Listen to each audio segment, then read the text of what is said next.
The Holy Gospel according to St. Luke. Glory to you, O Lord. While people were listening to Jesus speak, he proceeded to tell a parable because he was near Jerusalem, and they thought that the kingdom of God would appear there immediately. He said, "A nobleman went off to a distant country to obtain the kingship for himself, and then to return. He called 10 of his servants and gave them gold coins and told them, 'Engage in trade in this until I return.' His fellow citizens, however, despised him and sent a delegate after him to announce, 'We do not want this man to be our king.' But when he returned after obtaining his kingship, he had the servants called, and he went and he had given them money to learn what they have gained by trading. The first came forward and said, 'Sir, you gave your gold coin, you earned 10 additional ones.' He replied, 'Well done, good servant. You have been faithful in very small matters. Take charge of 10 cities.' Then the second came and reported, 'Your gold coin, sir, has entered and earned 5 more.' And to this servant too he said, 'You take charge of 5 cities.' Then to the other servant came and said, 'Sir, here is your gold coin. I kept it and stored away in a handkerchief, for I was afraid of you, because you are a demanding man. You take up what you do not lay down, and you harvest what you did not plant.' And he said to him, 'With your own words, I shall condemn you, you wicked servant. You knew that I was a demanding man, taking up what I did not lay down and harvesting what I did not plant. Why did you not put my money in the bank? Then on the return I should have collected it with interest.' And to those standing he said, 'Take the gold coin from him and give it to the servant who has 10. But they said to him, 'Sir, he has 10 gold coins.' He replied, 'I tell you, to everyone who has, more will be given, but to those who have not, even what he has will be taken away. Now, as for those enemies of mine who did not want me to be their king, bring them here and slay them before me.' After he said this, he proceeded to his journey up to Jerusalem." My dear friends, the Gospel of the Lord. Praise to you, Lord Jesus Christ. From coins to cities, barya-barya, pero naging mga syudad. Ako naniniwala po ako ang tunay na puhunan sa negosyo, hindi po pera. Kung minsan nagbibless po ako ng mga tindahan, nagbibless po ako ng mga negosyo, mga pwesto, mga restaurant. Parati ko sinasabi sa mga nagbibless, binibless. Hindi yung binibless yung upuan, yung opisina, yung mga computer, o yung mga cash register. Binibless ko rin po yung mga nagtatrabaho, yung mga empleyado, yung mga kahero, mga driver, yung mga boss, lalo na. Parati ko sinasabi, ang tunay na puhunan ay ang magandang pangalan. The true capital is a good name. Yung pera pwede mong hiramin sa bangko. Yung pera pwede mong mamana sa nanay, tatay mo. Yung pera pwedeng magkasosyo ka sa iba. Pwedeng mautang. Pero maguting pangalan, your good name, sa iyo lang lamang yan. Sa iyo lang ang pangalan mo. Hindi ka pwedeng maghiram ng pangalan sa tatay mo. Ang tatay ko po kasi manager, ang boss. Ang tatay ko po kasi yung mayari. Ang tatay ko po kasi yung talagang nag-umpisa ng business. You have to build your own name. Hindi ka pwedeng maghiram ng pangalan. Saan ka makakapunta sa iyong pangalan? Ang dala-dala mo. Pwedeng mag-resign ka sa trabaho ito, mag-abroad ka, dala-dala pa rin ang pangalan mo. Pwedeng lumipat ka ng trabaho, dala-dala mo, hindi yung pera mo, ang pangalan mo. Your own ways of doing things. Pangalan na papagkatiwalaan. Pangalan na maaasahan. Minsan may kaibigan po ako, matanda sa akin, si Tatang Par, Pamintuan, taga San Fernando. Kilala po naman taga San Fernando si Tatang Par. Meron po silang business, kapitbahay pa ng iba. Yung parang parang freezer. Yung magpa-freeze ka ng mga sibuyas, magpa-freeze ka ng baka, dahil may restaurant ka. Yun yung business niya. Malapit sa SM Pampanga. So, malaki yung freezing, parang refrigeration, parang ganon. May policy pala sila doon sa kanilang kumpanya. Marami silang kakasosyo. Basta nahulihan kang gumawa ng hindi tama, no question asked, you will be removed from your work. You will not given a second chance. Parang they are exacting trust, tiwala, sa mga nagtatrabaho nila. Minsan ka nakuhang, kunyari, may nilabas kayong hindi naman dapat, you will lose your job, no? Di nagdadrive si Tatang Par, kasama ko. Di ko alam saan kami pupunta nun. May tumawag sa kanya. Tumawag yata yung HR boss nila. Sabi niya, Tatang Par, mayroong empleyado dito, 2. Nahulihan silang, nilalabas nila yung sako-sakong sibuyas. Kasi po yung sibuyas nun, mahal eh. Ipapapalis sa rep mo, tapos pag batas na yung presyo, parang ganun yata yung nilabas yung ibang mga businessmen. Nilabas po nila. Hindi naman po sa kanila yun. At binenta nila sa labas. No? Parang nag-sideline sila. Tapos, gumanon si Tatang Par. Parang malungkot na malungkot. Malungkot na malungkot. Tapos, he put down his phone.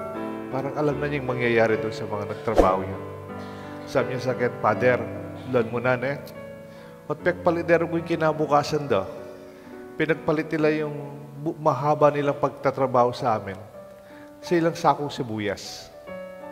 At times, we only see the immediate, but we don't see the long term. That is part of temptation. When you earn now, but you lose your future. Ang tawag ni Cardinal Ambo David dito, yung utak dukha. Sorry for the term, no po, not to discriminate people. Yung hindi yung utak dukha na wala kang pera sa bulsa, yung pag-iisip, that is always negative. Alam mo naman, Father, walang-wala. Pwede mo nga sabing walang-wala. Nagsasalita ka, kangongo, pipi. The mere fact you are saying something, it means you are alive. Konting-konti lang. Huwag mong tawagin konti. Ang meron. Kahit konti, meron. Whatever you have, use it as your puhunan. Yourself. Confidence in what you have. Look at the gospel. It was fear and negativity to rule over that you don't want to start anything and continue and even give it up. Binigyan din siya ng gold, but he doubted his master because he did not want to have a clear endpoint to realize the goal to achieve. Naniniwala ko, trust is fundamental element to any relationship. Ang tiwala ay puhunan sa bawat anumang relasyon. Parati tayong nagtitiwala. The mere fact, sumakay ka sa taxi o sa Grab, siguradong dapat ka magtiwala, itong driver na to, hindi kay babangga, hindi ka maaksidente. It is always there. And it must be reciprocal. Pag pinagkatiwalahan ka, dapat ka rin magtiwala. Dito sa Ebanghelyo, pinagkatiwalaan siya at sila. Pero siya, hindi siya nagtiwala sa kanyang master, to the king. Trust functions as a symbiotic expression of relationship. Hindi pwedeng may tiwala ako sa iyo. Okay lang kahit wala kang tiwala sa akin.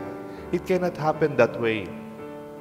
The master, the king, entrusted his wealth to the stewards. In return, the stewards should trust their master, the king. He was actually preparing them for something greater as a mission.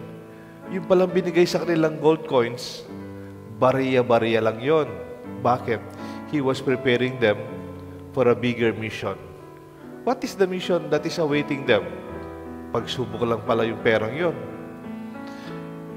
The first came and said, "Sir, your gold coin has earned 10 additional ones." The master said, "Well done, my good servant. You have been faithful in very small matters. Take charge of 10 cities." Oh, yung palang barya-baryang 10 gold coins only represents a greater reward of trust. Trust is not only maintained, it builds. Ang tiwala, hindi lang mini-maintain kung ano yung tiwala ngayon, lumalaki. Kaya kung minsan narinig nyo, lumalaki yung tiwala ko sa iyo. Malaki na yung tiwala ko sa iyo. That you bet and trust more when we are proven with little things. Faithful. Faith comes from the conviction of firm decision to own what we believe and to stand firm by our own choices. It is a mutual commitment to sacrifice, to live for, and even to die for our faith. We don't just accept out of obligation. We accept out of faith and out of commitment. Kung minsan tawag yun yung mayroong mga taong social architect. Yung mga arkitekto pala, hindi lang yung mga arkitekto ng simbahan, arkitekto ng mga building, nagdi-design ng mga bahay. Mayroon din palang tinawag na social architect. No? Maraming mga engineer dito. Yung they create a stage where talented people can perform together, can work together to produce one beautiful, great social project for everyone. Para bang when you put people together, yung magandang tignan na pagsama-sama, you create a beautiful social structure that produces social good for everyone. Managing collective creative versus one genius Einstein. Sabi ni Linda Hill, a writer, create a space where everyone shares a slice of their own genius. Can you unleash and harness and turn into a work of created genius far beyond what one genius Einstein can do? Pwedeng may magaling na tao, pero iba pa rin pag maraming mga taong nagtatrabaho to produce something beautiful for everyone. Ganyan siguro ang ating simbahan. Ganyan siguro ang ating samahan. Your own organization, your own commitment to your own community. Main points that we can take out of this reflection. Ako inisip ko, if you summarize this homily, siguro we can say, a good name is a true good capital. Ang tunay na puhunan ay ang magandang pangalan. Ikalawa, at times, poor attitude results to poverty. Kung minsan yung nagpapagawa na mahirap sa atin, hindi yung wala kang puhunan, hindi yung hindi mo kaya.